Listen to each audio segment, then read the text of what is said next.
Well, Nick just fell off the internet. Hi, everybody. Welcome to the Thursday Throwdown.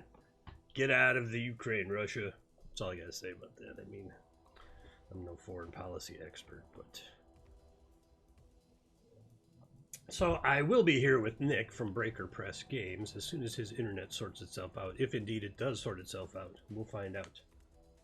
We're going to talk about stuff, you know, try to take our minds off the real world for a little while, see how it goes. Oh, doesn't look like. We'll see. We'll see if he comes back. So, I blame it on the snow. We have like a light dusting of snow here in Milwaukee, and it's totally playing havoc with Nick's internet. Clearly, the snow got on the 5G, and now the 5G doesn't work. Hey, oh wait, he's with us now. I'll put you up. Hey, Hi, Nick. can you hear me now? Oh yeah. Ooh, now you're real loud. I switched to my phone. Yeah, super loud, peaking all the. Hi, Nick. How are you? I'm doing okay. How are you? Great. That's actually better because now we can see all the stuff on your shelves behind you. Before we couldn't see all the shelves. I can actually fiddle with the screen here a little bit. Yeah, look at all that fancy stuff. We don't need me. We can hide me up there. So, we'll cut it in a little bit here. What's going on at Breaker Press Games, Nick? Well, right now I've got a Kickstarter running on. It's for two different zines: Cleft in the Mangled Hills, which is an adventure that you actually play tested once, I did. and Hillside Camp, or Hill. And yeah, both are probably about 40 pages. It's like we lost your video again. It's all right. I'm sure you'll come back. I turn my camera off. Does that help you? Technical. Some technical difficulties on Nick's part, everybody. But I'm sure we'll get him back. So, he was talking about his Kickstarter, which I should have had a link ready to, and I don't. Let's see. Mangled Hills Kickstarter. I have his shop there. Breaker Press, Cleft in the Mangled Hills. There it is. It's this one right here. This is the Kickstarter that he's talking about. So, Cleft in the Mangled Hills, a 0-level funnel, and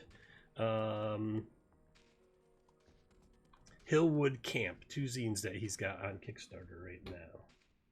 And I'm sure he'll get back to us as soon as he can. It's just one of those kind of internet days. That's all right. I was just promoting your Kickstarter.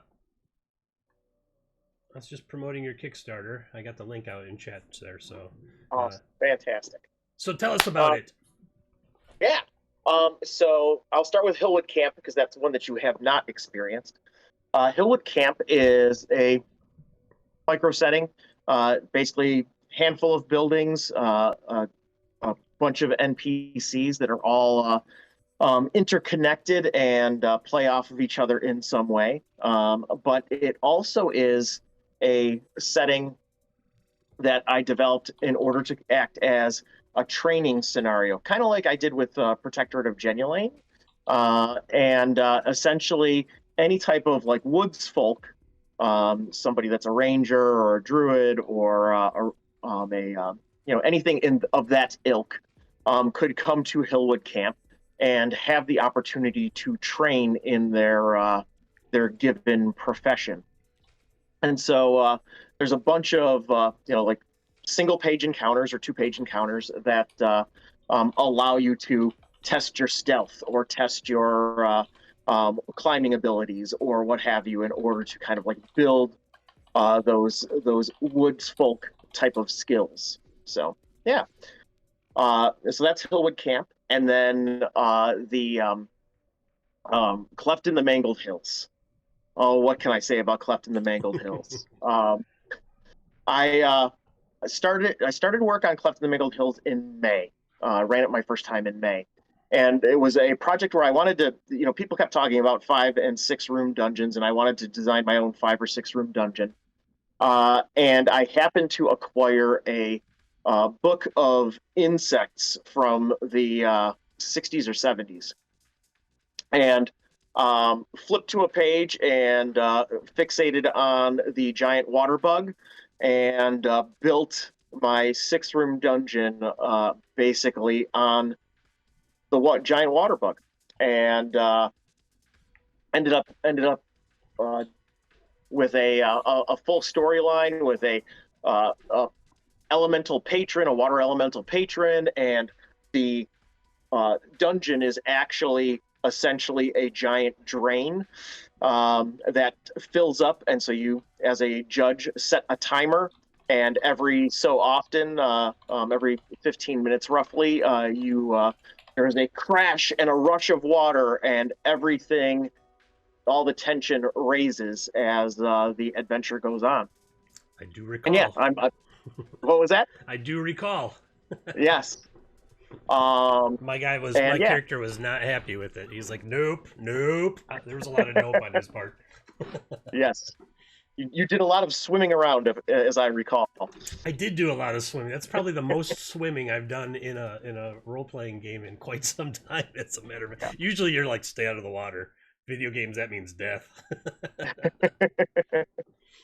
Um, but yeah, so that was the impetus for Cleft in the Mangled Hills, and because I had a water-based patron, because the elemental is a patron, that meant I needed to create some water-based spells and some water-based magic items, and so it is. I don't want to say packed to the gills, um, Oh, but you but it did. is. Yeah, I did. It's all right. I love the puns. I'm a dad. I got to Yeah. make terrible jokes all the time. So But yeah, it is a nice packed zine full of content. wonderful. Um, are you part of Gesh of the Multiverse? Are you adding something for that?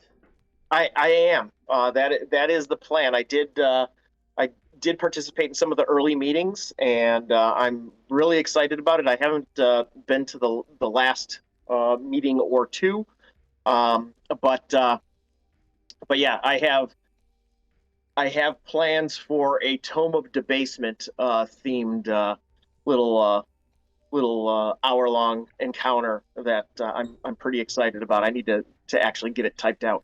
Nice. I think I'm gonna do a ziggurat room, so a room inside the ziggurat, because Two Old Guys games, for those out in the audience that don't know, our most popular adventure for DCC is Ziggurat of the Mega Maiden, which is a heavy metal fueled combat fest. It's 2 minutes to midnight. You've got 20 rounds to get from the base of the ziggurat to the top and stop the cult of death from bringing the wrath child and destroying the world. And but it's all outside the ziggurat. There's nothing inside, but there are. Now I'm working on Blackest Night, which is the darker and deadlier version. New enemies, I add a level on the ziggurat, make it way more challenging, but it's still a combat speed run, experimental speed metal role playing game, as I called it, stealing from Megadeth.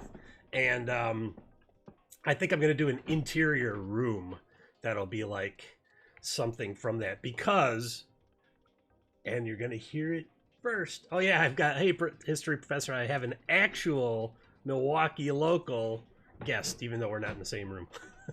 Yes. I'm going to announce today Ziggurat of the Megaton Maiden as part of our Maidenverse line of adventures from Two Old Guys games. And Gesh in the Multiverse kind of stole a little bit of my idea, because I was like, at the end of each of the Ziggurats, there's going to be a portal.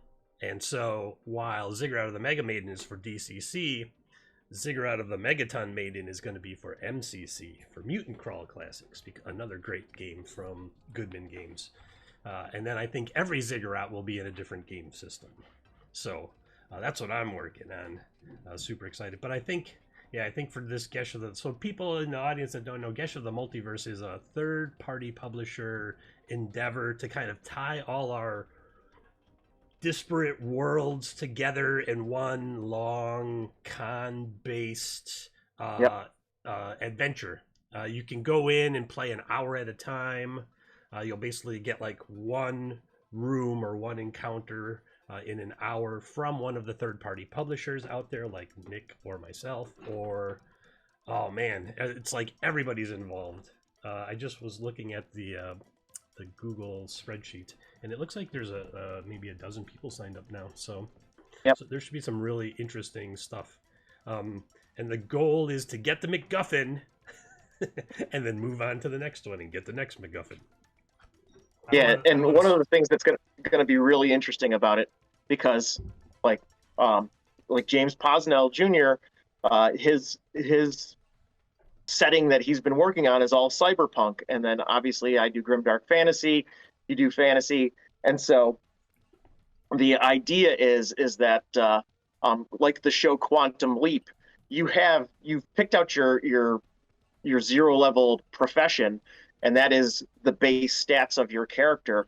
But when you get sent to Stennard, you might, based upon the occupation that you have and the stats that you have, you might become a canine in Stennard, and then you go to the cyberpunk universe and become, whatever different classes that James has. And so as you are going to these different universes, you are going to change who you are, but all your stats are going to stay the same. Yeah, so it's super interesting. Lots of loose continuity in kind of a meta way, but then you still have your character. There's pre-gen characters coming with each. Is that how we're doing it? It's pre-gens with each encounter. So then you just overlay your stats on it as the player? Yep. Yeah. So essentially your base character sheet is for your you choose your pre-gen based upon an occupation. Mm-hmm. And then each of us is going to have our specific character that is going to overlay onto that occupation. Right. So whoever plays, let's say, the computer programmer, whether they're the computer programmer at one table or at another table, they're always going to get the overlay for that the designer designates for that particular pre-gen. Right. So that'll be super interesting. I'm curious to see how it turns out. Probably be more excited to play in a bunch of other stuff as well, because there's some really great designers that I think are involved in that project. So, yep. For those just joining us, I'm talking with Nick Barron from Breaker Press Games, who makes some really great DCC RPG adventures and zines. You can see some of them in the background there. I've played a bunch because he is a Milwaukee area local as well. Besides that, what else have you got going on over there, Nick? Well, let's see. So I have a Patreon, and so I've been putting up work in progress content for Rabid Dogs Volume 2 and for Stennard Courier Volume 2.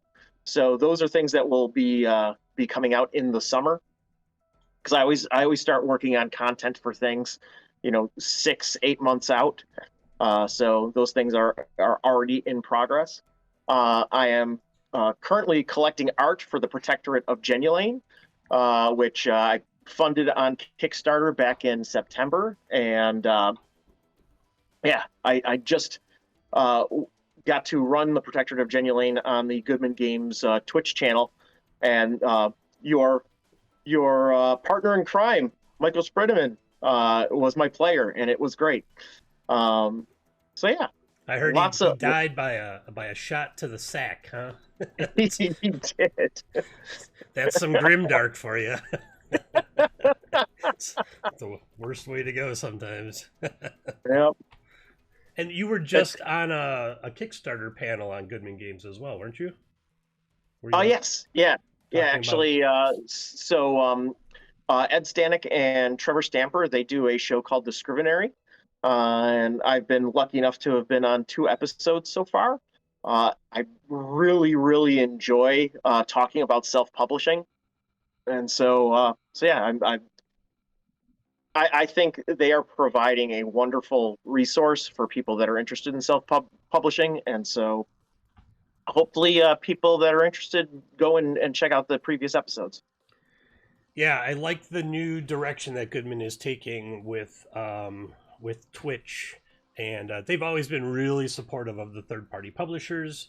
I've just sent Joseph Goodman emails every once in a while, like, "Hey, what do you use for this?" And what do you think about this? And he always responds. He definitely seems like a night bird, because if you send him after dark, he responds instantly. Otherwise, like, if you send it during the day, it takes all day to get.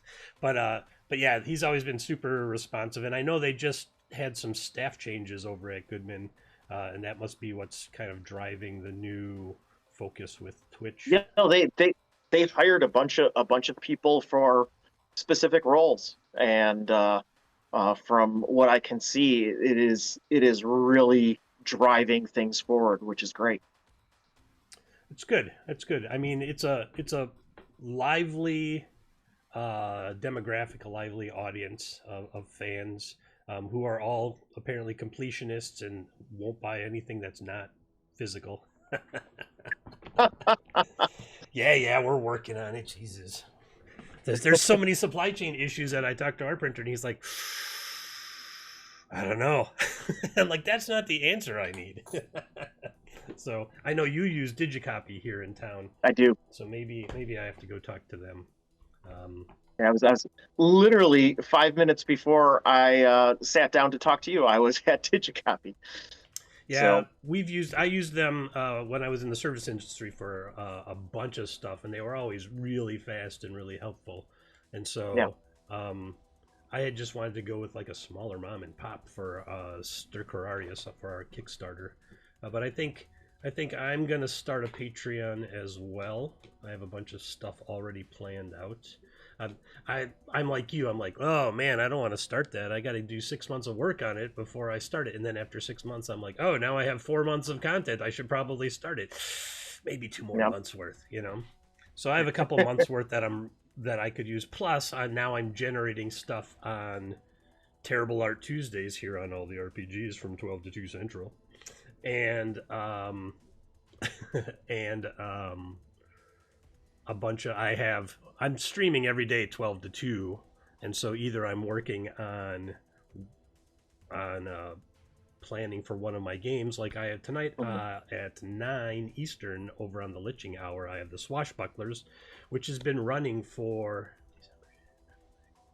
15 months. We're now in season 2 over there. Oh wow.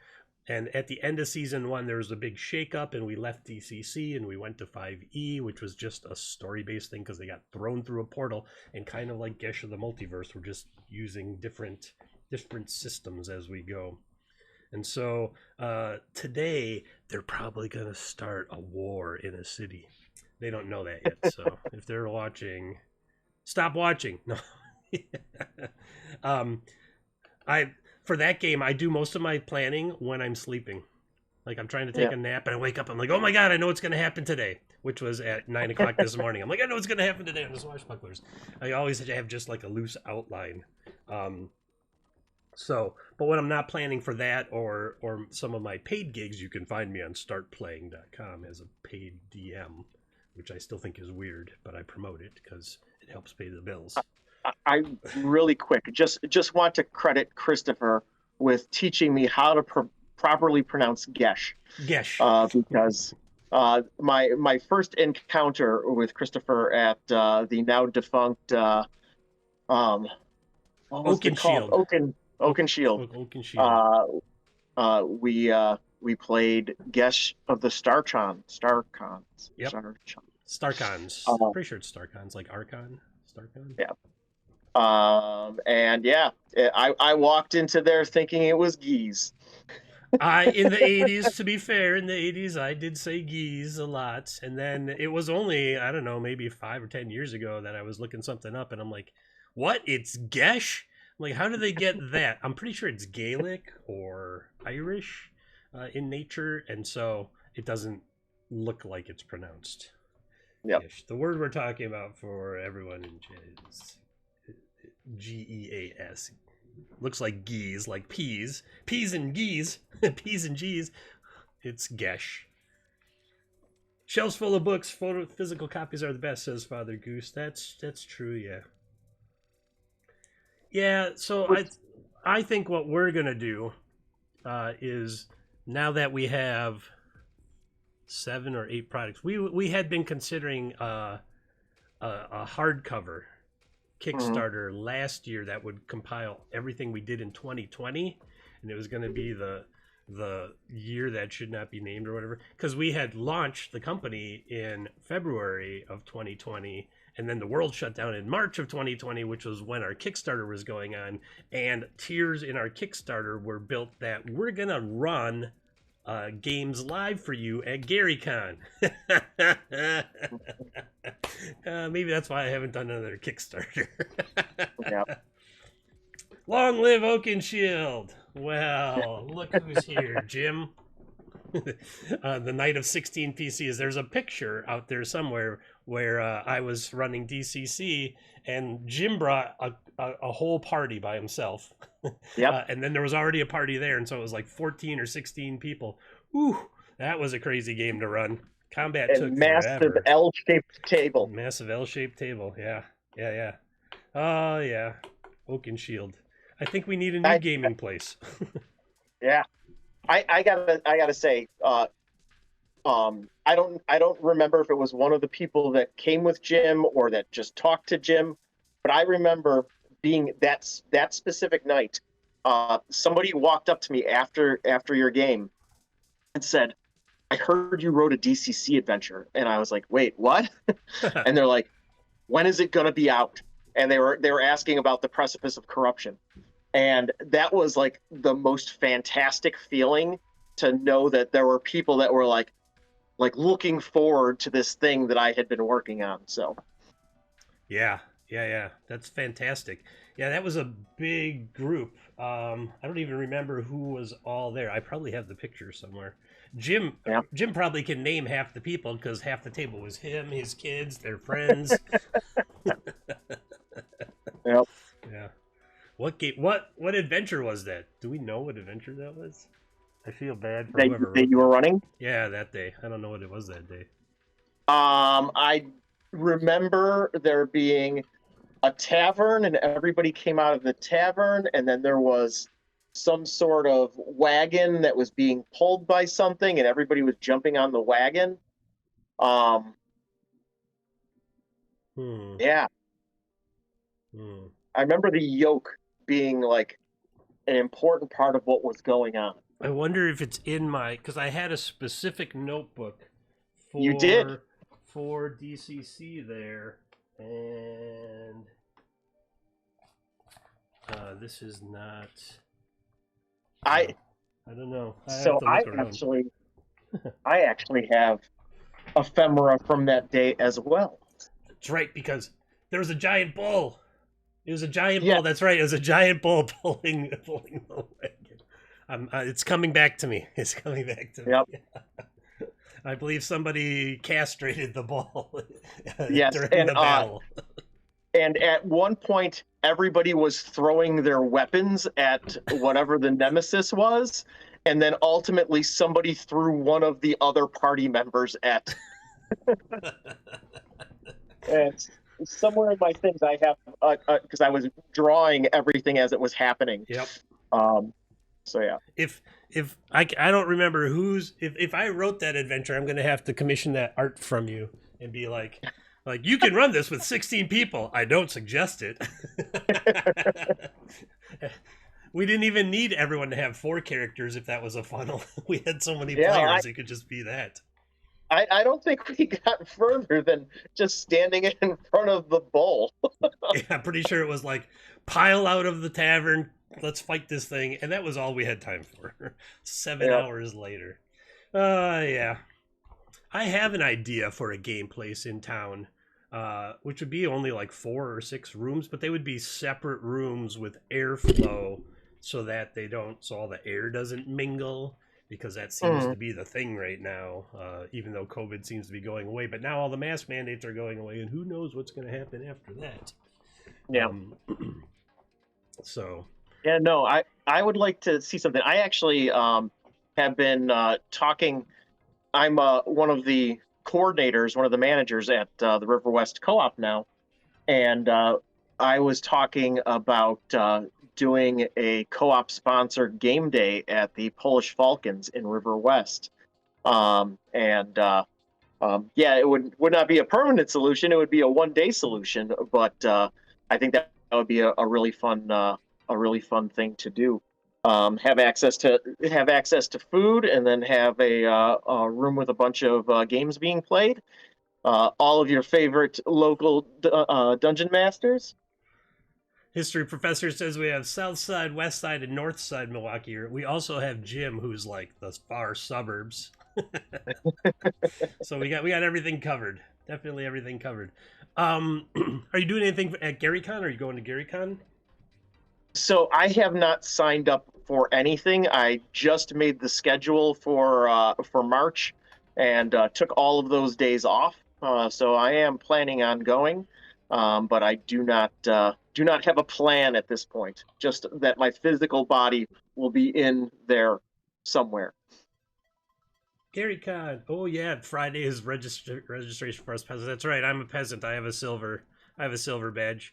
I have 2 events. I have to look them up for the times. But also, we're trying to run, because that Thursday is Swashbuckler Thursday, and the Liching Hour. The Lich is from further afield than the rest of us. Almost all of the cast is like Chicago or Milwaukee area. And so I was like, oh, wouldn't it be cool if we could do it live? But GaryCon didn't have any space for us. So now we're trying to sort out a solution where we will run Swashbucklers live, stream it out onto Twitch, maybe have a small audience.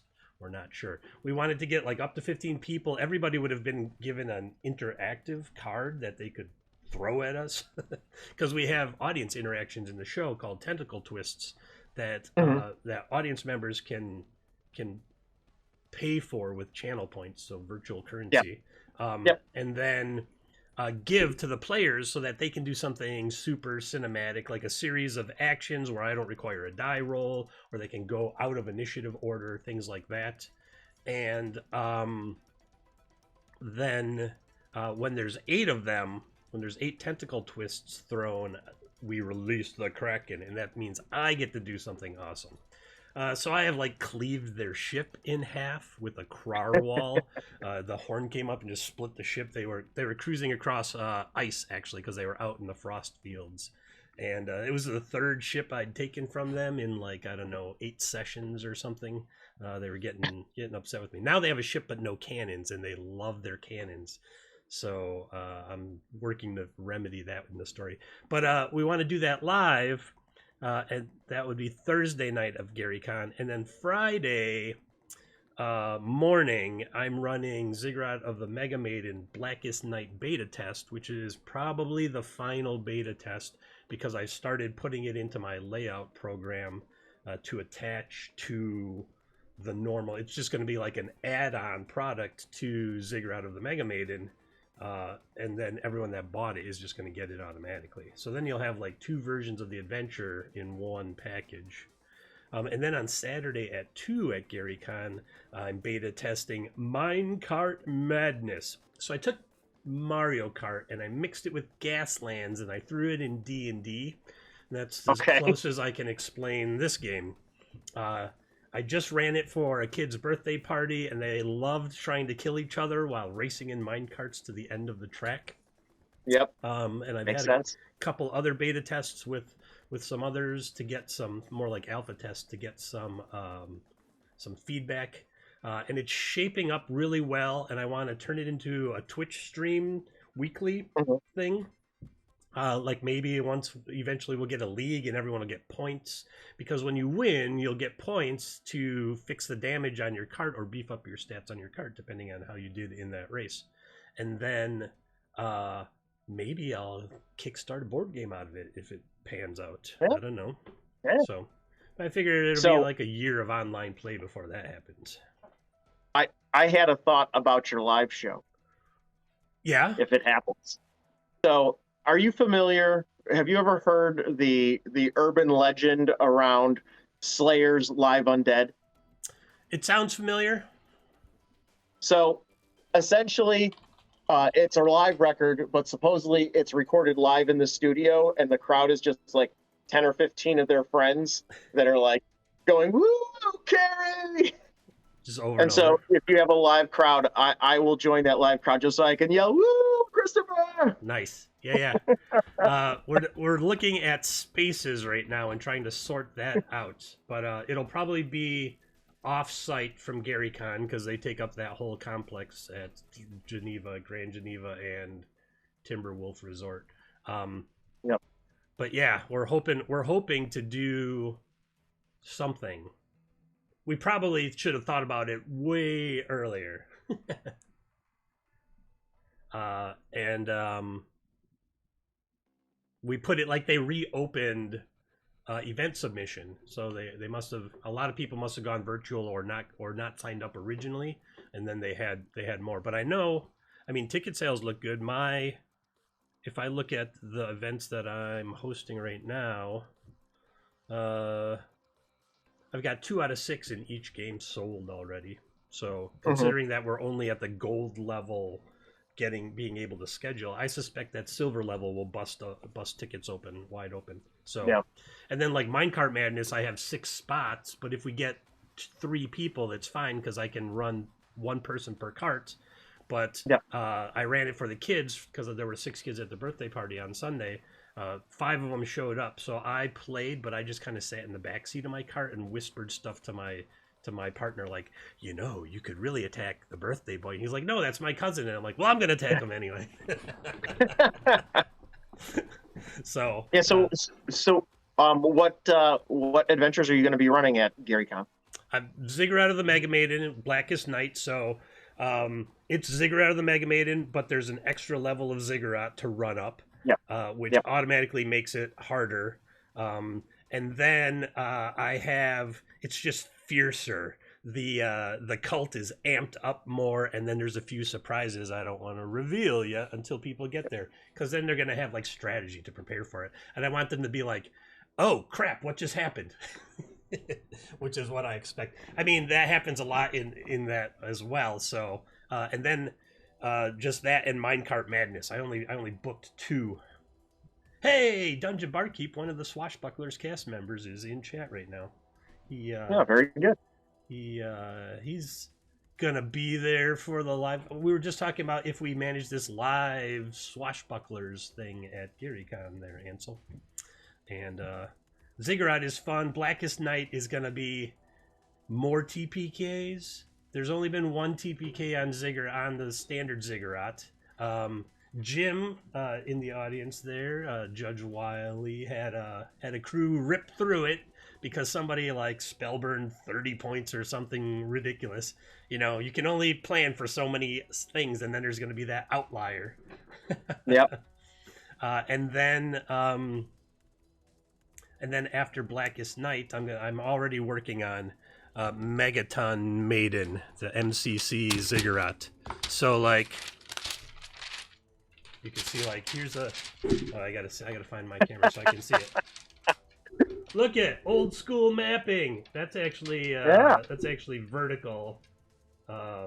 7 right there is the atomic altar where things are gonna go down. And I've been brainstorming names of the bosses because it's got like an 80s post-apocalyptic vibe. So it's like Neutron Nelson, which I don't think I'm going to use.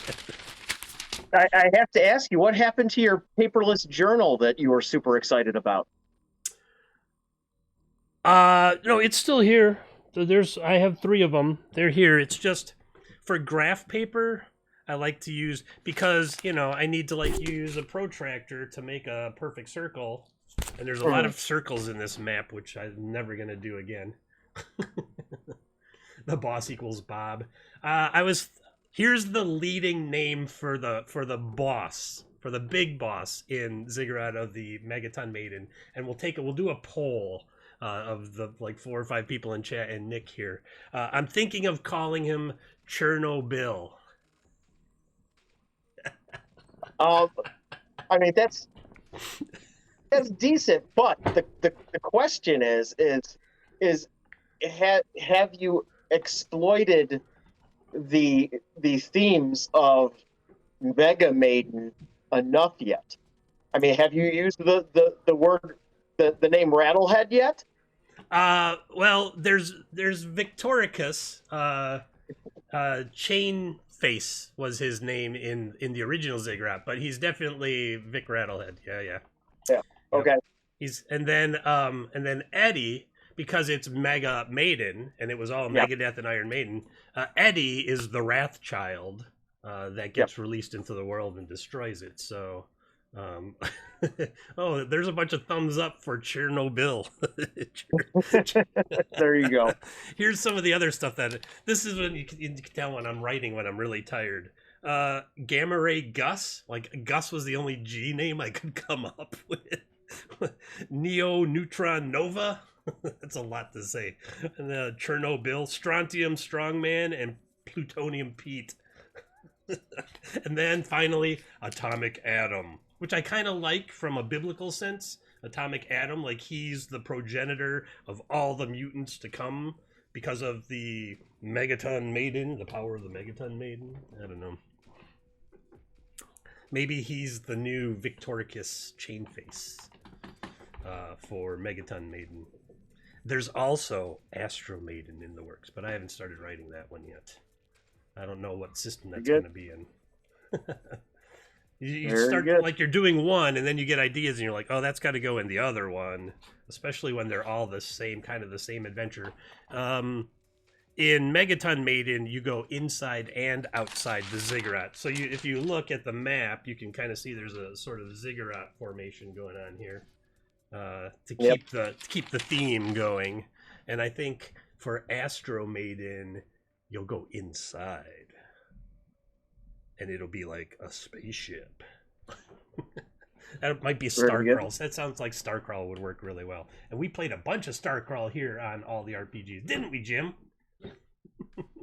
Oh, Jim was in Mischief Golden Piracy, which was another pirate game because I can never have enough pirate games going on. Apparently, but apparently not. So when are we going to? I've been told that I need to play the Village of Death. Oh yeah. I think you would really dig because you do dark fantasy, and I think Village of Death is like borderline horror, dark fantasy type thing. So I think you would really dig the vibe in that one. And I told Michael, who had suggested that he has a stream dream team, yes, to get the schedule together, and because for me to prep it is just making another copy in Roll20. Since now both the Village of Death and Duel of the Elements are available straight from the Roll20 marketplace. Bosh. Trying to push people away from stop killing trees. Visit the Village of Death. Don't kill any trees.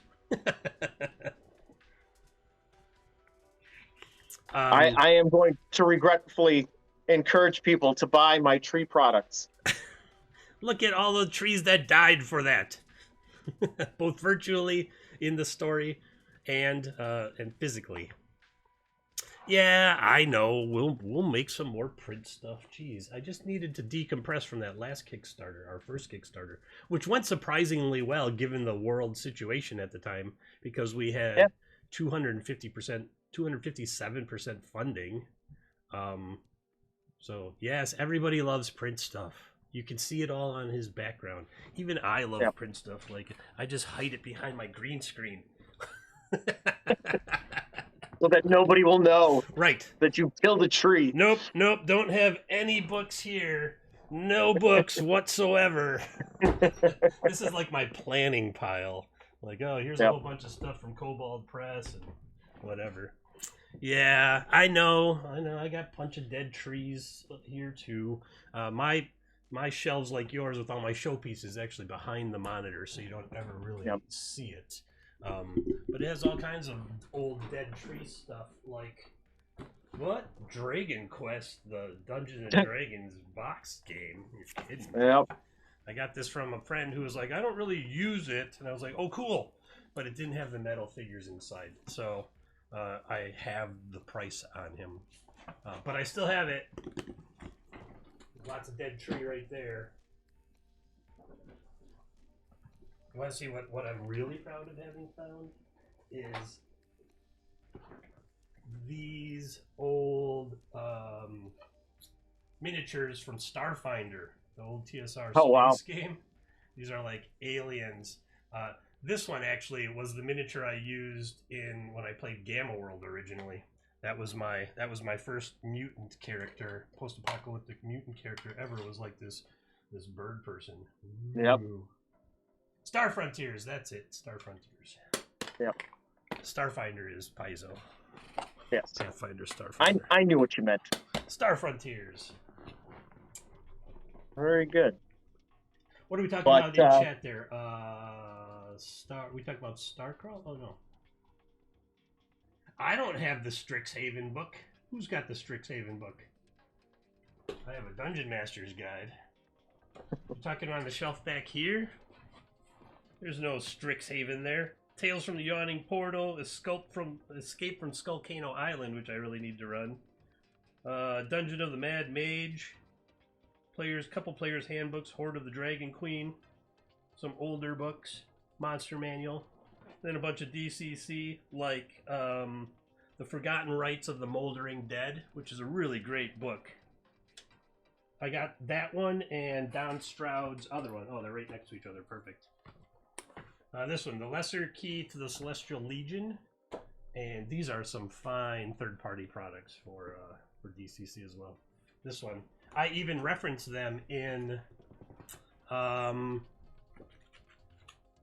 think at the end of Village of Death, I say, you know, if you want to like make some really unique undead creatures, The Forgotten Rites of the Moldering Dead is one heck of a way to do it, because it's chock full of features and creatures. While you're talking about Don's books, this one, this zine that he did, 25 Apparitions, Spirits, and Hauntings. Oh, yeah. I definitely need to reach out to Don and be like, hey, I want to use this particular monster in one of my adventures, because normally I create all my own monsters, but he's got one in here that's perfect. Perfect. Yeah. I tend to try to make all my own creatures, but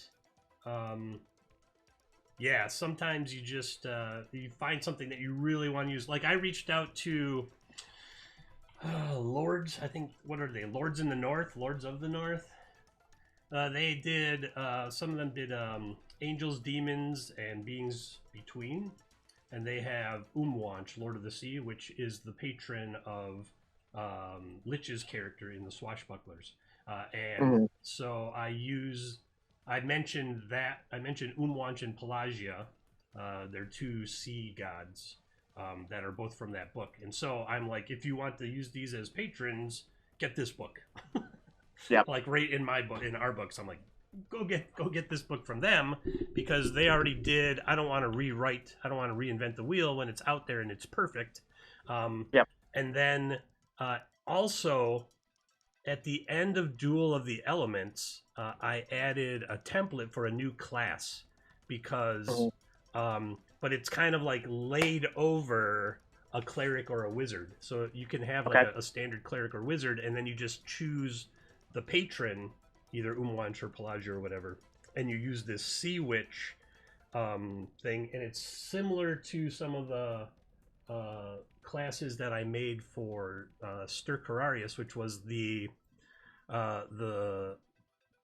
unharvested, and which was you had been taken captive by the squid creatures and you escaped, and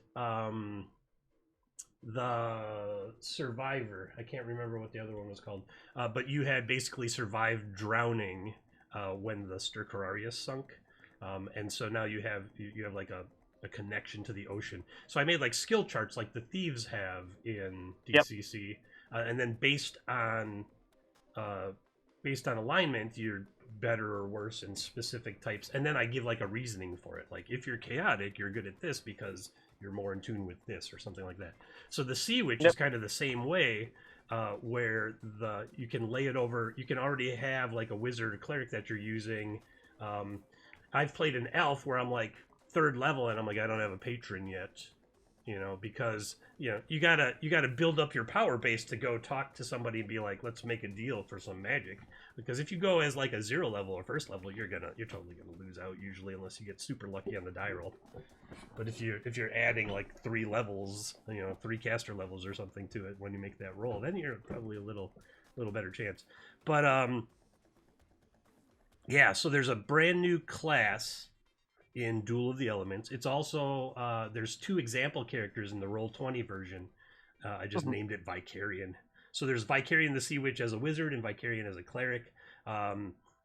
They get specific. It's kind of like a mix of divine and like arcane magic, where they get like a lay on hands, and then when they heal you, seawater rushes over you, so it hurts because it's seawater on all your cuts and stuff.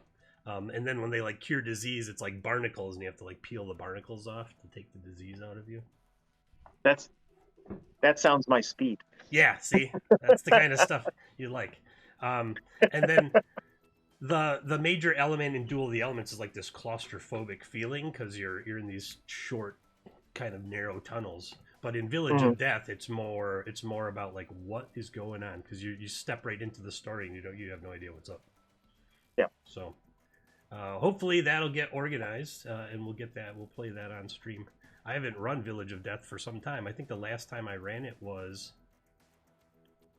I want to say, on the Swashbucklers, because we started running all the stuff that we had published on the Swashbucklers, and so now like when Revenge of the Sea Lich comes out, which is the 3rd adventure in that series, Village of Death, Duel of the Elements, that will be directly lifted from the Swashbucklers episodes, where I had the story. I already have the story. I just don't have that adventure written, and so I winged it a little bit. It also helped that they had a spaceship powered sailing ship that they launched into. That was like a year ago. Yes. What are we talking about? Something's going on in chat. I'll get back to chat in a second. No. Launch the ship into the tower of the Lich. Searchable PDFs. Yes. I specifically love putting in a good table of contents, but my adventures are only 4,000 words. I don't really do an index, because 4,000 words ends up being like 8 pages, and I have 12 headers. If you can't find what you're looking for, read harder. Ooh, I would play Tales from the Loop at GaryCon. I love that game. We did a stream here on all the RPGs last year or so. It's probably on our YouTube channel now. Village of the Dead on the Swashbucklers. Yeah, that was probably like a year ago, I'd say. That was pretty early. Like the crew hadn't even figured itself out, because that's when we were just talking about it. Bonnie lost her leg, and now she has this cool cyber sort of leg. It's like a steam-powered cybernetic leg that is called Springjack, because it helps her jump. And then there's a sword in it, and that sword is called Blade Runner.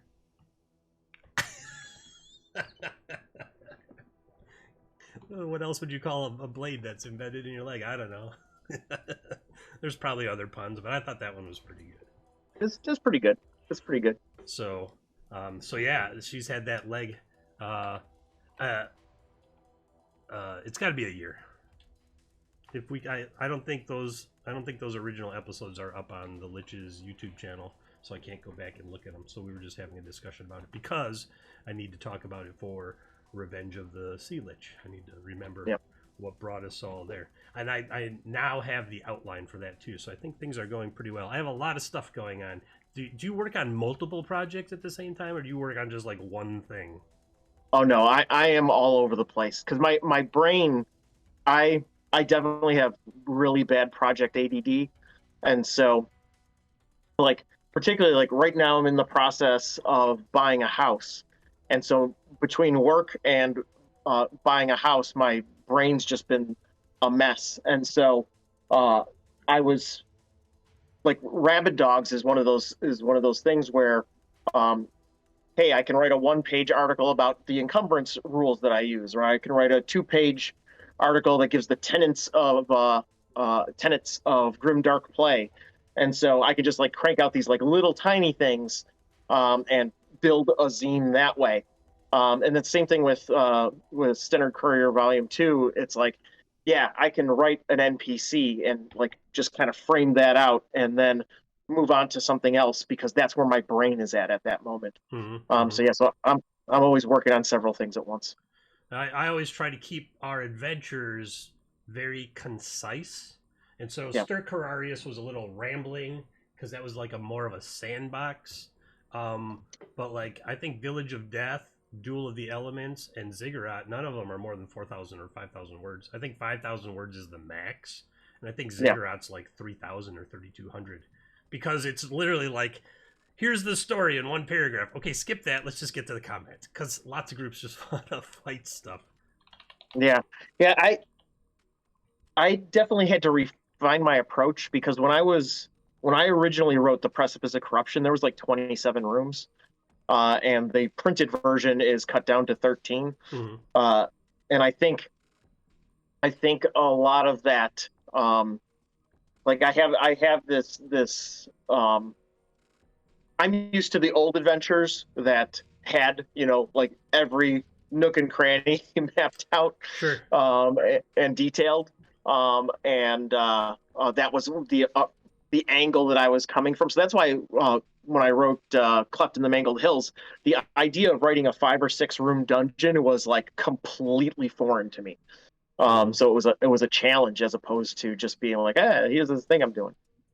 Yeah, I think I'm leaning more towards that now in my production because I want them to be like Village of Death and Duel of the Elements. You can do a whole bunch of stuff in between or even before you get to the Village of Death, and then it's like a loose overarching plot line, but you can just go do whatever you want in terms of being on a ship and pirates or whatever, but then start running into these things that start weaving together as a story. And I like that because they can be played in 3 hours for the most part, Yeah. depending on how much analysis paralysis there is. What God. is happening? Lake Geneva, the Cove at Lake Geneva was calling me just then. That was my phone going off. That's going to be a copyright hit, I'm sure. Yep. So yeah, so I'm thinking I'm going to start a Patreon, and it's going to be mostly like 1-page things every week. So like 5 or 6 room scenarios that you can just drop into stuff. And then the poorly drawn creatures I'm doing online. It's not even a secret. I'm a Time Lord, Father Goose. Look at me at 50. Definite. I've regenerated twice already. It must be time to do it again. The beard's getting pretty white. Who knows? Maybe I'll be an old Scottish guy next time, or a woman. That'd be great. Yeah. So I'm thinking of like weekly 1-page resources. So I have like a table of 25 things that could happen on a chase in a city. And so, chase scenes are fun but they can be cumbersome. So I wanted it to be like every round you roll on the table and there's a chance that something crazy happens. Like, oh, there's an overturned cart of watermelons and everyone has to like make agility checks or dex checks to get over it or stuff like that. Hello, Cerebus. And then the person picks up the watermelons and shows them around, just like in what's the first Indiana Jones? Yeah. Raiders of the Lost Ark.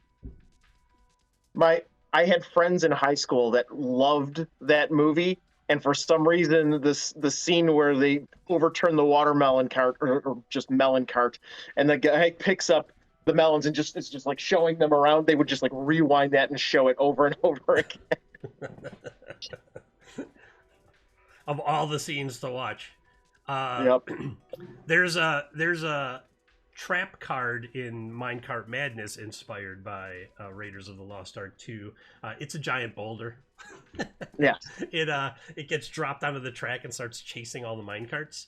So if it hits you, it could possibly hit you like 2 or 3 times and do damage over and over again. It's really, And I just called it Jones. Is the name of the card, the trap card.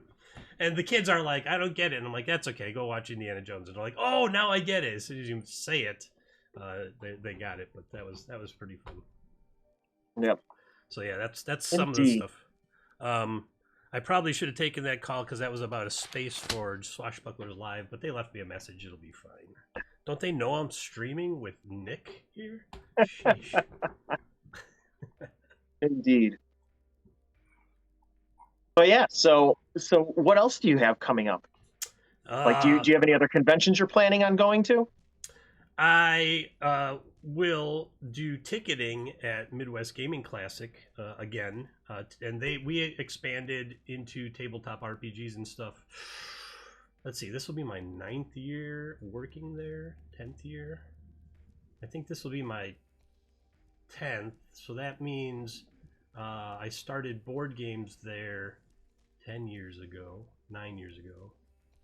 And then I started doing ticketing, 5 years of ticketing. So this will be my 6th year of ticketing. So that means it'll be the 3rd year, I think, of tabletop role-playing games. So we have Harold Johnson come up from Lake Geneva. In his group, Epic Quest Productions, runs a bunch of tabletop role-playing at Midwest Gaming Classic. If you don't know Midwest Gaming Classic, it's simply midwestgamingclassic.com. Wisconsin Johnson, Gen Con Johnson, who helped organize the first Gen Cons ever. Harold Johnson, a really great guy. Still plays first edition. When you go to his table and play at GaryCon, he just throws a player's handbook at you and says, "Make a character." It's great. It's great. And I always love sitting down and having a chat with him, both at Midwest Gaming Classic and at GaryCon, when I can catch him in between his games and stuff. Epic Quest keeps him on a pretty tight leash, and it's like forced labor. Okay, Harold, you have 5 minutes till your next game. Gotcha. He's an okay GM. He's got a specific style of playing, history professor, and I don't know how to say it. It's an old school approach. It's an old school approach to TTRPGs. Things have evolved drastically since I started playing in '79. Yep. But there's still a huge contingent of people that want to play that type of game. I just wanted to play because I wanted to hang out with Harold for a while because he's a pretty cool dude, all things considered. So, yeah. So, what do you think it would be worthwhile for, let's say, Breaker Press Games to do anything at Midwest Gaming Classic? Yeah. I mean, so MGC is an all-encompassing game show. So there's the whole history of home consoles, a lot of history. Like this year, we have the guy that made Qbert is back because Qbert is 40 years old. And so there's going to be a lot of Qbert talk. And a lot of things have turned 40 in the last couple months, like Metallica and Motley Crue. Most of the music I listen to when I'm writing for TTRPGs. So there's a huge pinball section, but there's a huge board game section because we have Milwaukee Company of Gamers taking care of that. And then we have Epic Quest, and Epic Quest is doing mostly D&D, but I would love to see the TTRPG area expand. And I think it's too late this year because the show is the end of April.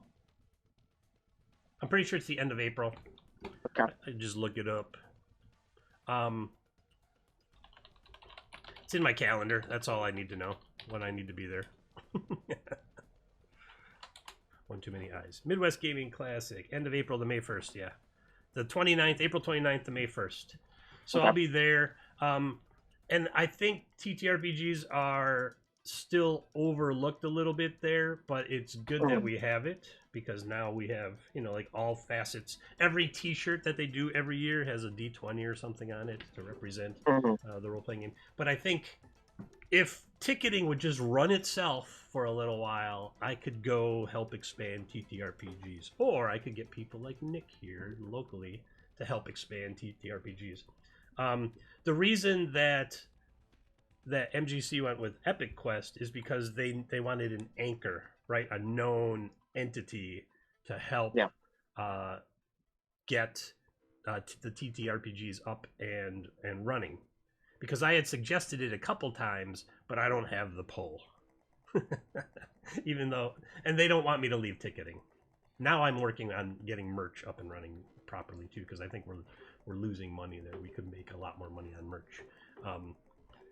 So yeah, I think now that if Epic Quest is there and they're the anchor, I think we can start building out around it with other groups. And I think DCC would be awesome. I don't know what kind of... The cool thing is if we're local, it's cheaper because we don't need hotel rooms and stuff because it's downtown at the Wisconsin Center. Oh, look, Ansel says he'd help. I'll keep that in mind, Ansel. But yeah, I think next year, I think with enough lead time, I could probably convince the showrunners to be like, let's bring in some smaller groups to offset the D&D contingent, because they only play D&D at those. And that's not it's not entirely tabletop RPGs. As we all know, because a lot of us don't play Dungeons and Dragons. I do. Yeah. I also play Star Wars for a family locally here. I actually, because of the pandemic, I played more different role-playing games in the past 2 years than I think I did in my entire 46 years before the pandemic. There's been the opportunity, because I've got a bunch of different groups that I play with, and so I've ended up playing Mothership. I've played a bunch of the Forge in the Dark games, a bunch of Powered by the Apocalypse games. I've ended up playing I played Call of Cthulhu. So yeah, lots of different stuff because of the fact that this is how we've been able to socialize. Yeah, I used to use cons and go play a ton of different games that I couldn't find local groups for. So like one day at Gen Con, I played 5 different game systems because that was the easiest way to play 5 different game systems. So Call of Cthulhu and Starfinder and Pathfinder and all that stuff. I couldn't find enough people here to play all these diverse games. But now with Twitch and streaming and hooking up with like people like the Liching Hour and Defenders of Kobold and some other groups online, I've had the opportunity to play a bunch of stuff. Like I ran Tales from the Loop, and I ran two claustrophobia games, which is where you're like sentient garden gnomes, which is really fun. That game is out of South Africa as part of a South Africa bundle on Drive Thru RPG, and it's hilarious and it's fun. And then we recently played Boot Hill. Not recently, I guess like 8 months ago. We played a game of Boot Hill 2nd edition, and we played Starcraft, and we played DCC, and we played MCC, and I think now because of Discord and Twitch, it allows us to kind of expand and find people easier. Because it was always my group growing up was me and my best friend, and that was it. We never really had anyone else to play. So we would just read the books and run the game. Sometimes make up our own games and stuff like that. But every time something came out, like Car Wars, Auto Duel, Gamma World, we would just Marvel superheroes. So we would just pick it up and play it. That's great. One of the funny things, when I was a teenager, I'd already been gaming since 3rd grade, but I started buying, like Paranoia and Killer and Car Wars and BattleTech, and out of all of the stuff that I bought, the only thing that I ever played that wasn't AD&D was BattleTech. Oh, yeah. Everything else that I bought, I couldn't convince my friends to play. So I would sit there and design Car Wars cars or whatever for myself, but didn't actually play Car Wars with anybody ever. In high school, we started 2 after-school clubs at Pius. One was Literary Graphic Society, we got together. We read comic books, and the other one was the role playing game club, and we played Shadowrun and Cyberpunk and BattleTech, all there after school. So that was where it wasn't until high school. So that was 85. So that was like 7 years into me already playing tabletop role playing games that we had expanded beyond the two of us, basically. Because the hobby shops were mostly train shops. And then there was like tucked away in one corner was like a wall of pewter miniatures that we'd be like drooling on the glass. And, and then like the little plastic boxes coming from Steve Jackson Games for like Car Wars and D&D stuff, and then went into like we were going to Gen Con when it was in Kenosha at UW Parkside, so like Gen Con 11 or 12, and we walked into, I want to say it was like a Costco or something in Kenosha, and there when you walked in, because the convention was there, and the convention then was like 3,000 people, there's this huge display of all the hardcover D&D books. The classic Ifrit cover, DMG, and stuff like that was all like in this huge display. And I remember looking at that and also looking at the novel 2001. Those are the only two things I looked at the store the whole time I was there, was the D&D stuff and 2001, the novel, not the movie or anything. Yeah. Like, whoa. I've got a funny story that I love to tell, and when you mentioned Boot Hill, it made me think of it. So, when I was first introduced to D&D, my cousins and I would often, and I got introduced to D&D through my cousins. We would go to 7-Eleven in order to, get Slurpees and Lick-O-Made Fun Dip and stuff like that, lemon heads or whatever. And so we'd go to 7-Eleven, and in the candy aisle was also the toy aisle. And in the toy aisle was Vault of the Drow, Slave Pits of the Undercity, Mad Mesa for Boot Hill, and Keep on the Borderlands. And so they also had a display of painted miniatures at 7-Eleven. Wow. And so you could play Space Invaders, get your Fun Dip Lick-O-Made, and then in my case, the two adventures that I bought from that 7-Eleven were Vault of the Drow and Slave Pits of the Undercity. Where was that 7-Eleven? It was in Amherst, New York, which is a suburb of Buffalo. And I don't know if the owner was old at the time, for me, really old guy, but he was probably in his 20s or 30s. This guy Dave. He let a kid from the neighborhood bring in the miniatures to sell in the store that were painted and what have you. Wow. You basically commissioned the kid like $1 a miniature or something like that. Sure. And that's how that ended up coming to be. But that's bizarre. We had open pantries. I don't know if you were in Milwaukee when we still had open pantries. No. Like local 7-Elevens, convenience stores. Wizard of War was the game that I played there. The arcade cabinet. And then around back, they had a couple green tables set up, like ping pong tables or something, and they used them for war games. And so that was like the first time I saw something akin to like Warhammer 40K or something. I was like, what is going on here? And so it must have been nerd owner, right? Like, oh, I love my miniature war games. I'm just gonna throw them in the back. You would there was like the store, and then there was a door, and you saw Wizard of War there, and you would walk through that little door into this other room to play Wizard of War. And then I looked one day, and there's like 2 or 3 tables there, and there were people with miniatures and stuff, and I was like, there's nerds like me. Yep. Yeah, the other strange pairing like that I saw when I first started going from the suburbs of Buffalo and taking the bus into the city of Buffalo, in the north side of Buffalo, there was Big Bob's Bikes and Hobbies, and he sold bicycles and BattleTech. Bicycles and He should have just called it Bicycles and BattleTech.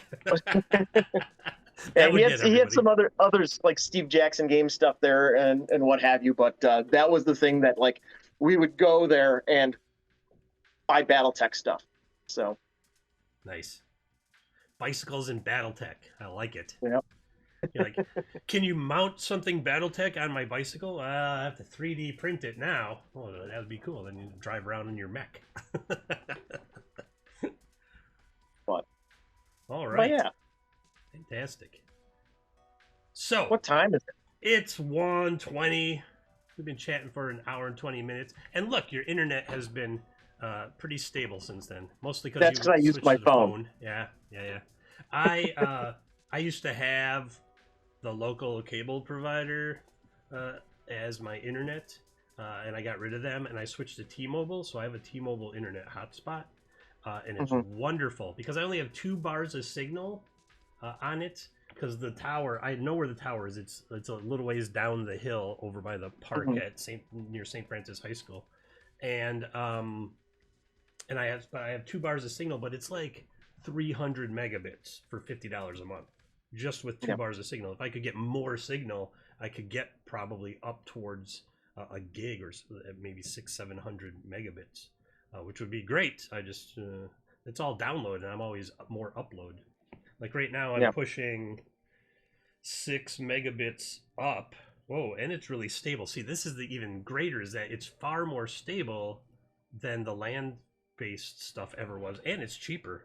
So now Spectrum keeps sending me things like, oops, I said their name. They keep sending me things like, come back, it's only $50, and I'm like, I'm only paying $50 now. Why would I come back to you when you couldn't figure out why the internet wasn't working at the house after 3 weeks? And you could even, if you didn't mind having periods of a few days with it out, you can get hotspots out now from the library. Oh, really? Yeah, I did not know that. Well, the nice thing about this T-Mobile thing is it's got battery power. So if the power goes out, I still have Wi-Fi in the house. Yep. And I can just pick it up and take it to GaryCon to run Swashbucklers Live Thursday in March, which is I'm basically going to pack all this up and take it, and then this will be the command central. The way that we work Swashbucklers, which is the way I think everybody should do role-playing games online, is that the Lich produces the show, and I run it. So I'm like the director, he's the producer, the crew is the cast, and we kind of run it more like a TV show than like a role-playing game. Just because, so I don't have to worry about always interacting with chat. He always has an eye on chat. And then there's his character now has this quirk where they can't remember what's going on around them. So he's like, what's going on? And then we just pretend that it's his character and not him doing something, chat related or whatever. And I think doing that. So like Michael says, the village of death. He wants to have this village of death, and I said, okay. I said, I don't have to prep anything, and I can run the stream because I've run it so many times, and now it's just make a new instance of on Roll20 because it's a package there, which is really nice, man. It's so nice that I can just be like, boop, done. I'm ready to go. I don't have to prep anything. I just made a new map for it as well because the original map. The whole village didn't really play out in the adventure as written, but role-playing gamers being role-player gamers are like, hey, what's back here? And I'm like, there's this and there's that, and they're like, okay, let's go over there, and I'm like, that's not on the map. They're like, okay. So you would go like from virtual tabletop to theater of the mind and then come back to virtual tabletop, and it happened on Swashbucklers, and I'm like, I'm gonna map out the whole town now. So I went back. I made the map in Incarnate. I went back into Incarnate, just expanded the space, and then mapped out the rest of it. And so now we have a much bigger and cooler map for it in the Roll20 package. I gave it to everybody on Drive-Thru-RPG too. That's one of the things. For me, I don't know about for you, but for me, playing games drives content. It's like Standard Courier Volume 1. There's menus for the tavern and what have you. And why is there a menu for the tavern? Because invariably, as soon as one of my players went storming into the tavern, What's on the menu? That was the question. Stew. Yeah. It's always stew in my games when that happens. Like the kids will often do that because they're not really going into drinks, so they go into tavern and what kind of food is there? I'm like, goat stew. We have goat stew. You want goat stew? We got great goat stew. In mine, it's typha root stew. Yeah. I've been thinking about making like a small series of tables, like what's in the soup, and then it's like, here's your vegetables, here's the broth, and here's the meat. I've made that table. I haven't released it yet, but I actually created a menu generator that works really well. Oh well, I would totally use that on my games online. When's that going to be released? I picked up. I had some gift cards for board game barristers, so I picked up this book, Random Tables, Cities and Towns, and I use it. It's not as useful as I would hoped it would be, but I use it now and again. It's got interesting things like, you're gonna go pick somebody's pocket. Okay, cool. Roll a D100, and then if you're lucky, you get a vial of ink, and if you're not lucky, you get a small mirror or something. So there's a bunch of interesting tables in this, and these are useful, but I think sometimes people that develop these things don't use them. They're like, oh, this would be a really great resource, and then they don't play it because it never seems laid out how I end up using it. Yeah. Right? Like I'm like, okay, I need this stuff in this neighborhood, so I go to one table and I roll, and then it's like 4 different tables, so then I'm rolling on 4 different tables. I'm like, okay, now I need to name this stuff. Now I need to put people, and I'm like searching through the book back and forth. And so I think if there was like I don't know. I think when we make these things, we have to think about like, how is it going to be used? You know? And so that's why sometimes I'm like, I have a business partner, so I'll be like, go play this and tell me how it works or something like that. And we have we started like a pool of con GMs. So like Jim and 2 Jims. We have 2 con GMs named Jim, Jim and Jim. And then one other one, and then I just give them stuff every once in a while. I'll be like, use this and tell me, was it clunky? Did it flow? Things like that. And I think that's super important.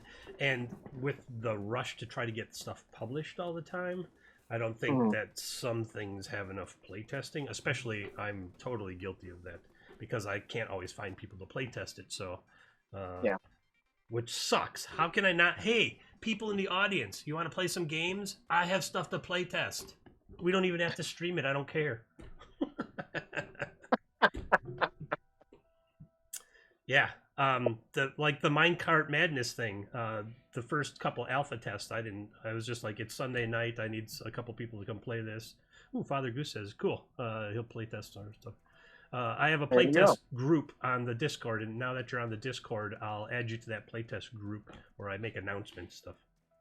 If only there were a monthly event to do playtests in. Huh. I can't think of anything, Ansel.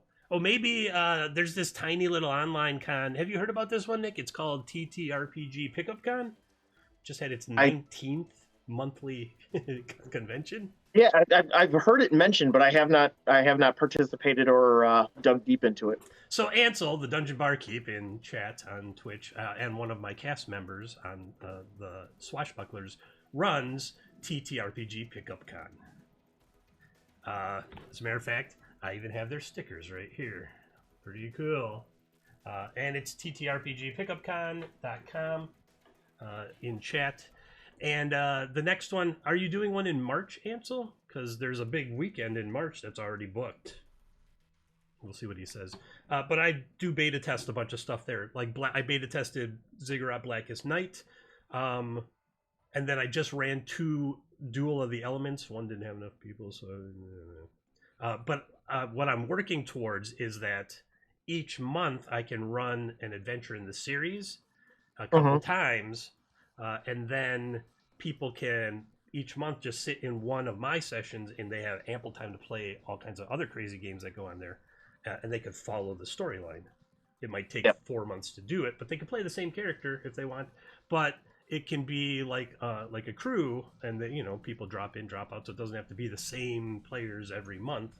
but the story progresses through the series. Yeah. Which is probably where I'll end up beta testing Revenge of the Sea Lich, because I ran it once without a script, and then took a bunch of notes afterwards. Yep. The March 18th to the 20th is the next TTRPG Pickup Con, Nick.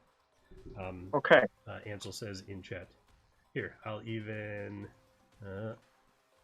TTRPG Pickup. Change your backdrop there for a second. Here is the website, TTRPG Pickup Con. What? Hey, you got to update that website there, Ansel. That says February 18th to the 21st. It's nice. It's very low key. It's free, everybody. It's a free convention. Nobody charges. He's gonna go change it right now.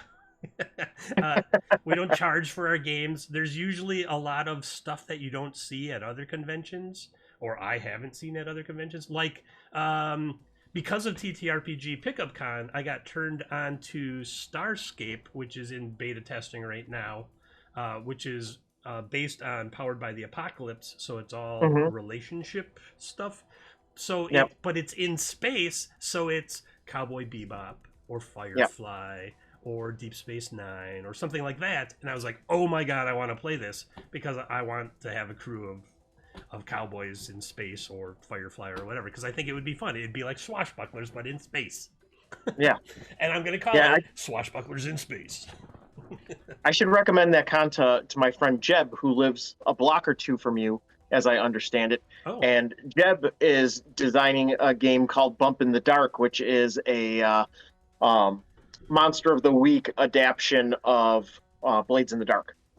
I love Blades in the Dark. Oh man, we were playing it on the Liching Hour a while back. Well, look, he updated the website. The next TTRPG Pickup Con 20, TTRPG Pickup Con 20. We need it. Can you make it a shorter name? Ansel. I'm kidding. TTRPG 20 is March 18th to the 20th. Man, I don't know if I can squeeze that in. That's a busy month. I'll get there. I'll do it. I will run the Village of Death. I've said it on stream. Now I have to do it. You should tell your friend Jeb, Nick, to run me through some of his games, since we're neighbors. Yeah, play out I my will let them garage know when it's not freezing cold out. Yeah, for sure. For sure. Swashbucklers in Space. I do have the Firefly rulebook. Somebody just asked in chat. That's on my shelf. One of these shelves here.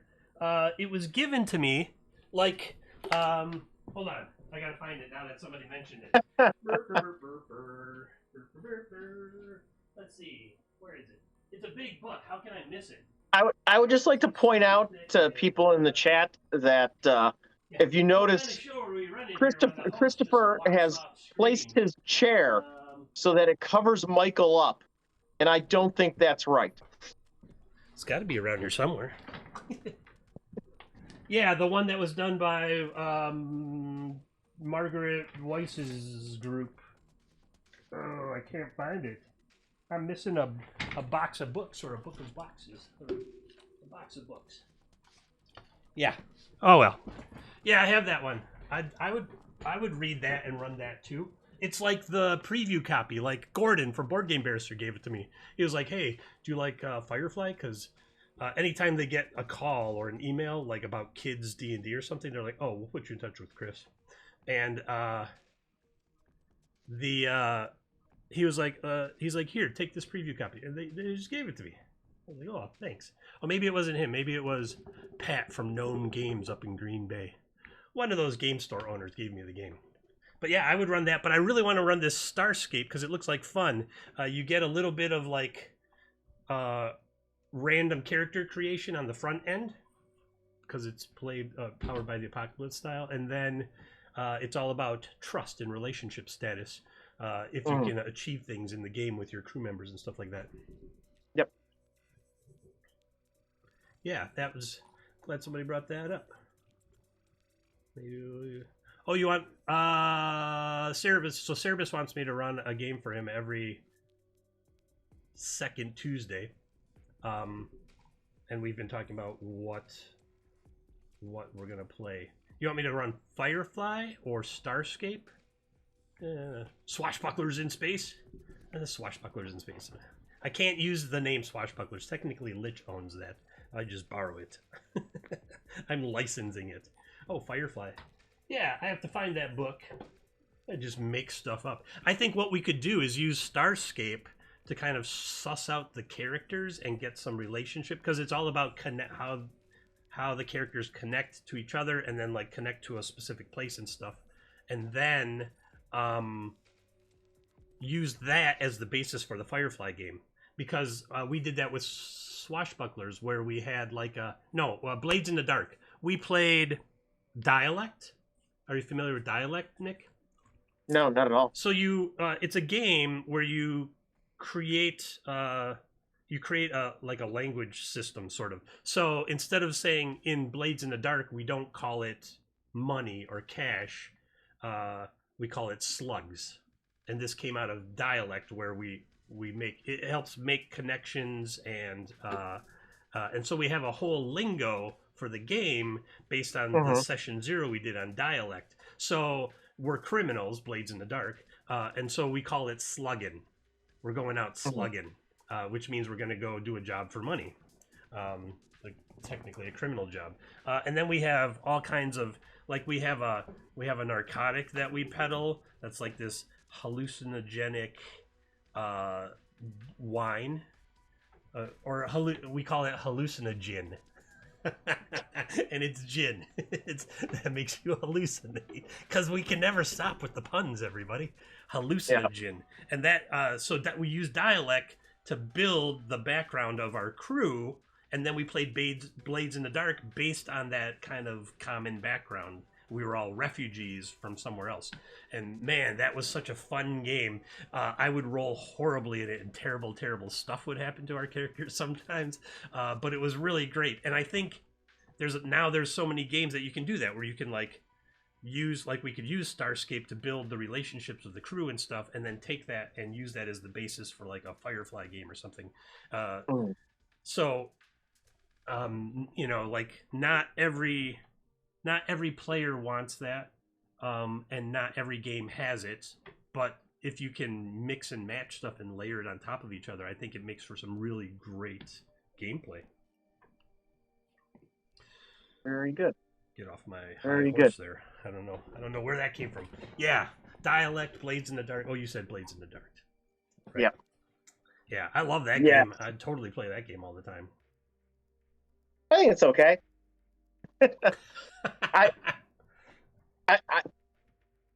This could be an interesting discussion to have. So, what are your feelings, like, being that you are all the RPGs, you definitely have an interest in all the RPGs. Yeah, that's been but said. Do you find that that there are too many systems, too many mechanics? Do you feel that it is to your benefit, all of these different systems to memorize and what have you, or do you gravitate to specific ones just because they make sense? Here's an example. The Fantasy Flight Star Wars games, right? It's built on their Genesis system, which has all of its own dice. And then you're shaking a ton of dice sometimes, right? Hated playing it on the tabletop. I played a couple, because like for Free RPG Day, Board Game Bears always has stuff going on. So I played it there a couple times. Was not a fan of it at all, of the system itself. But Roll20 has an API for it, so we play. So this local family pays me to run Star Wars for them every other week, and we do it in Roll20. And man, is it way better, because I don't have to tally up the dice. The dice are tallied up in the die rolling in Roll20. So that's a case where I think a mechanic in the game gets in the way of the fun, and when that gets automated, then the game becomes more fun. So it's Star Wars. I already love it, but then it had this clunky mechanic. But moving that clunky mechanic away and having it automated by a thing that tells me successes, failures, whatever. And then Ansel says they have an app now too. So that really helped. Plus, finding those dice was really difficult. I bought the last set of Star Wars dice available in the city from Game Universe, Board Game Barrister, and a couple other places that I looked. Like there was one set of dice. So I don't even sometimes if I were to play in person, you have to re-roll some dice and like tally stuff up as you re-roll them because I only have one set of the dice and it's never enough dice. And I hate that. But I still like the game. It gives cinematic opportunities. One of the things that, because for a while my group was playing Mothership, and I was like, I enjoy Mothership, but there is that part of me that's like, if everything is on a D100 and the increments that that things are usually modified by are by 5%, why aren't we just using a D20? Right. So, like, there's that part of me that's like, does using a D100 really add anything to Mothership or to Call of Cthulhu or any, D100 system? And my feelings are, well, I enjoy playing these games, but I would probably enjoy them just as much if they were on a D20. Yeah. We that's so weird that you would do D100 and then everything is 5%. Because D20 makes sense when you're like, oh, it's +1, +2, because that's in the original D&D. You were like, okay, +2 for high ground and -1 for this and +2 for cover and blah blah blah, and so you're doing 1% at a time basically, but on the D20. So having everything in 5% increments in D100, that just seems unnecessarily complex. Well, the thing is it's not like it's intentionally that way, because you're going to have like a character with a 23 in whatever statistic, but then when there's modifiers that are listed in the book for different things, they're in 5, 10, 15% increments. And so it's like, okay, it's +1, +2, or +3 if I was on a D20. Right. So my wife says should take the stress panic mechanic from Mothership and apply it to all games I run. I play Darkest Dungeon, which is a video game. And it has like a mental stress mechanic in it. And at TTRPG Pickup Con, somebody, I think somebody from the DCC crowd, has like an RPG version of Darkest Dungeon, because like things happen and stress rises, and then you can have 100 or 200 points and you have like a mental break, and so then there's a chance, but it could be like courageous or focused, but then sometimes it's like kleptomania or selfish or greedy, things like that, which I really like, and so I use Mihalo built the DCC hack for Darkest Dungeon. Yeah, I want to play at the next TTRPG Pickup Con, because I like the so I do that with the kids D&D game I'm running right now, where they have like a sanity thing. I'm like, oh man, these cows have 3 horns and are breathing fire and speak abyssal. Like that stresses your brain. You're like, oh my god. Yeah. And so I made them roll sanity checks, because that's 5e's thing. Have them run that again so I can play it. I think they replied to me on your server, and so last time I talked about that. But I really dig that mechanic, and I would totally incorporate that into, especially like Village of Death. Village of Death would be the ideal adventure to have that kind of mechanic, because you're like first level characters. You just had that one interaction in the funnel that you survived, and that was probably really mentally stressful to begin with. And so, some of you are forced into a life of crime as thieves, and some of you become clerics, like you found religion. That's what I love about the funnel in DCC, is like, oh my god, I survived, I'm going to go find religion, become a cleric. Hallelujah! Some god has protected me from death. Or you're like, oh, the world is terrible. I'm gonna go be a thief and just rob people or whatever. But one of the funniest things that has happened in one of my groups is that there's this one player, a good friend of mine, and he always ends up playing the thief, but he never wants to rob anybody. oh, he's like Robin Hood. I'm Yeah, in a Barrier Peaks game right now, and my character is basically at war with the Duchy of Joff in Greyhawk, and he's Robin Hood. So like all the background shook down to like I stormed an armory of the Duke and stole a bunch of weapons and gave them to the peasants and caused an uprising, and now they're looking for me. And then the Duke hired a group of adventurers to go investigate the Barrier Peaks, and I'm like, I'll go. And so he's looking for me, and I'm actually on his team investigating the Barrier Peaks for him, and I'm like, never find me here. Yep. Yeah, I don't want to rob anybody either. I was like, popular uprising, power to the people. That's the thing about the character. You have to make it your own, right? In my current group, there is one person that is the equivalent of a paladin. In my game, it's called an icon bearer, but he's the paladin equivalent, but he doesn't want. He doesn't have a religion. His religion is the workers, and so nice. his whole thing is to unite all of the people around Stennard in order to have them rise up against the Protectorate of Genuine. So he's gonna take on the title of like steward, like Union Steward. Steward of the people. Swash, in the Swashbucklers, the character Swash, which is played by the Lich, is trying to convert. Everywhere we go, he wants to convert people to Umwanch. And so we were up in the Frost Fields, basically in Froshtopia, which is like the North Pole with Mad Russian Santa. And he converted snow elves. They had a monotheistic religion about some guy that got hung on a cross or something. I don't know. It was really weird. And he converted like 12 snow elves to Umwanch. And so now like there's this little enclave of converts that are going around trying to convert other snow elves. And I'm like, in like season 3 or 4, this is going to be a religion war up in the North Pole.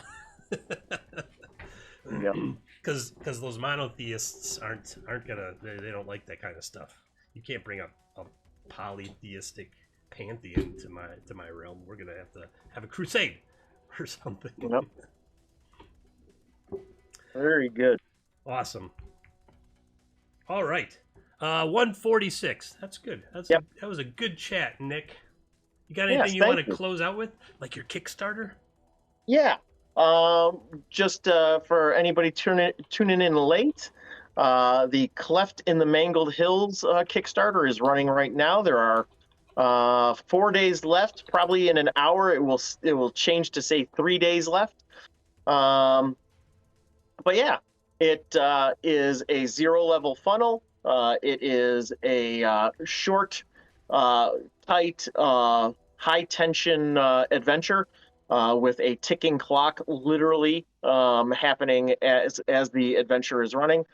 And then that map that he's scrolling past right there is of Hillwood Camp, which is the second zine, which is part of our zine month offerings. Hillwood Camp is a micro setting that gives you a nice encounter location to use as a base of operations. Has a bunch of rumors because in all of my adventures, each of the NPCs has their own little rumor table. And it is a place that you can get jobs to essentially go on training missions to learn how to be a rogue or a bandit or any type of woods crafty type folk. So it's like Hogwarts for hill folk. Yes, exactly. Exactly. You can use that quote if you want in your marketing. I wouldn't. That will not go in the future elevator pitch, but it's like Hogwarts for Hillfolk. What? Yeah. And then you got a bunch of add-ons of your old stuff, right? Of the older stuff too. Yeah. So I so yeah, have the older stuff. Let's see. We started this journey with Rabid Dogs. Rabid Dogs has a bunch of character classes as well as new occupation table, some roadside encounters. It's a great little book. I'm working on the sequel to it right now. Precipice of Corruption is a 0-level funnel, our first like full-sized adventure with fantastic art by Matt Sticker, who does covers for all sorts of different black and death metal bands.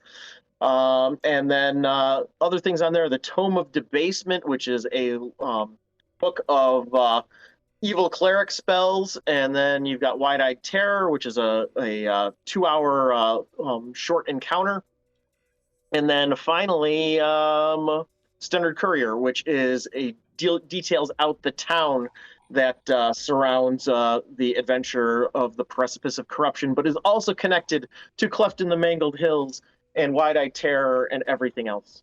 So wonderful, and you've met your goal more than enough. Fantastic. 176 backers. That's great. Yes. With 4 days. Yeah. And Father Goose says, looking forward to this, and thanks for everything you've brought to the game, Nick. Well, thank you. I appreciate it. Yeah. I cannot thank all of my backers enough. I have noticed that through each of my Kickstarters, I will see many of the same names over and over again. And though there are new faces that pop in, one of the things that's nice is that if I miss somebody on one Kickstarter, you will see them back the next Kickstarter and get the thing that they missed the last time. Yep. That was me. Yep. But just wish you had a no shipping you. option. No shipping. Hand delivery. You should have a hand delivery option. Like if you're in the Milwaukee area, hand delivery. you know I'm gonna deliver to you. I know. So yeah, I backed this one, and then I was like, oh, I have to throw in more cash because I needed to get the physical copy of, I think, Stennard. I think is the one I don't have. Yep. I don't know. They're in the missing shelf with Firefly. They're probably sitting right next to Firefly, which I can't find them right now. Yeah, and like you, there have been people that have been whispering in my ear that I should eventually compile some of these things into a hardcover book. So hopefully that will happen in 2023 of some sort. So. Yeah, your stuff is available on the Goodman store. Some of our stuff is available on the Goodman store. Sometimes buying it directly from the third-party publisher is a little better because we make a little more money. Like Drive-Thru RPG takes a percentage. Goodman buys at a certain rate. But if you buy straight from us, we get all the money. And every penny counts. Man, this is true. Sometimes every penny helps pay the tax accountant. Yes, it's that season where I'm doing the taxes for the company. I'm like, someday or someone's going to pay someone to do this for me. Awesome. Oh, Father Goose says he wants a hardcover. Hardcovers are the way to go. I asked Goodman about that when we were talking about doing a hardcover, and he was like, "Oh, yeah, this and this." Because I talked to my local guy, and he was like, "We can't do that kind of stuff because they have to wrap the cover with the art and stuff." And they just don't have the facilities. The small places don't have the facilities to do that, so it's got to go to like a proper publisher. He said, and I was like, duly noted. I have to find my note, but Victor, who handles all of the what I'm looking for, all the big jobs for Digicopy, he gave me a list of places that do binding in Wisconsin, like this type of stuff. Right? Yes, I'm pretty sure one of my old players, Jim, not DCC Jim, Judge Wiley, a different Jim, works at a company in the Milwaukee area that does it, because he printed like a huge map for me to take to Gen Con once at his facility. And I think they do, because they don't do small run. We were talking about 2OG stuff, and he's like, you got to go somewhere else. We don't do that small of a thing. But I think they might also do hardcovers. But I'll take that list from you off stream if I can have it. I have to find it somewhere here in this studio, but it is here, Sure. waiting, Uh, waiting to be used. I've got 7 other projects too, so I'll find something to do till you manage to get it to me. Yes. All right, Um, everybody. Anything in closing?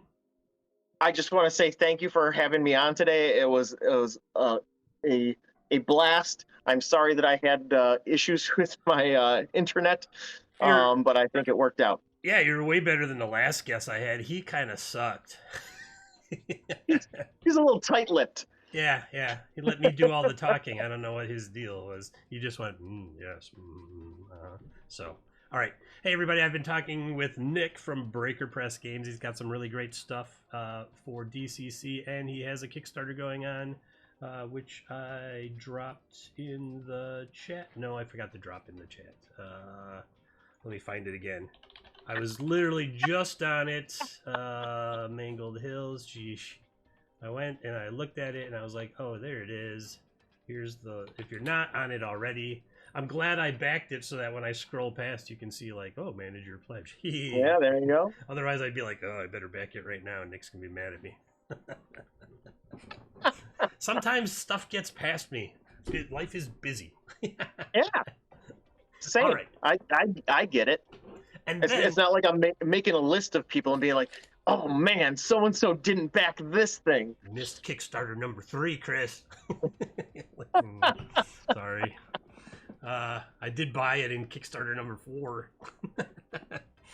And tonight at 9 p.m. Eastern, over on the Liching Hour on Twitch, you'll see me and Dungeon Barkeep and a couple other friends on the Swashbucklers. Today's going to be a pivotal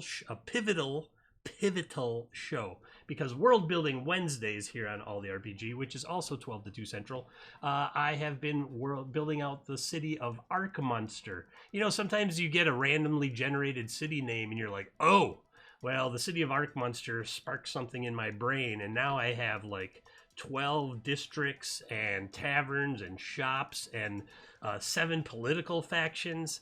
Trouble's about to burst in Arkmunster. And it's all because of the Swashbucklers, 9 Eastern, the Liching Hour. That sounds great. Got to do the proper promos. And if you like VTT RPGs, then go over to Roll20, and you can find our stuff that's currently available, both Village of Death, which we're going to play here someday soon. I saw Michael pop in. He's got a team of people he wants to play with, so as soon as that gets organized, we'll run that here. And then maybe, if everybody wants to, we'll find another day to do Duel of the Elements, which is also available on Roll20 under All the RPGs banner. There we go. All right, I'm done promoting. I'm going to go eat. And then I got to prep for my Star Wars and my Swashbucklers games. Thanks, Nick. That was a good time. Bye, everybody. Have a good day. Stay out of the snow. I don't know. It's supposed to snow. They say that, like last week, they're like, Madison's going to get 31.5 inches of snow. And then it came down to, oh, Kenosha might see 3 inches. And I was like, are you saying the storm missed us? I want to be a meteorologist. What a great way to not be right most of the time and still have a job. Yeah, for sure. Cool. All right. Thanks. Ending stream. Bye, everybody. Later.